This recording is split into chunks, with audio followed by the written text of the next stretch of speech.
দর্শক, বিরতির আগে যেমনটি বলছিলাম, বিষমুক্ত সবজি চাষ করে লাভবান হচ্ছেন কৃষকরা। এই বিষয়ে আরো খবরাখবর জানাতে আমাদের সাথে যুক্ত হচ্ছেন কুষ্টিয়া থেকে মাহতাবউদ্দিন লালন। লালন, রাসায়নিক সারমুক্ত সবজি চাষ করে চাষিরা কতটা লাভবান হচ্ছেন, কি বলছেন তারা?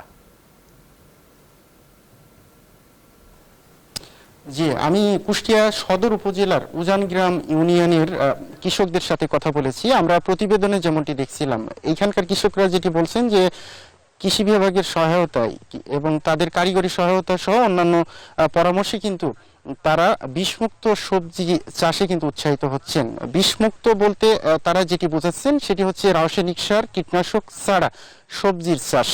এবং সেই ক্ষেত্রে তারা যে পদ্ধতি ব্যবহার করছেন সেটি হচ্ছে আইপিএম পদ্ধতি। আইপিএম পদ্ধতিতে জৈব সার, ফেরোমন ফাঁদ সহ প্রাকৃতিকভাবে কিন্তু এই সব সবজির ক্ষেতের পোকা সহ অন্যান্য যেসব বালাইনাশক রয়েছে সেগুলো কিন্তু আসলে তারা ব্যবহার করে থাকেন।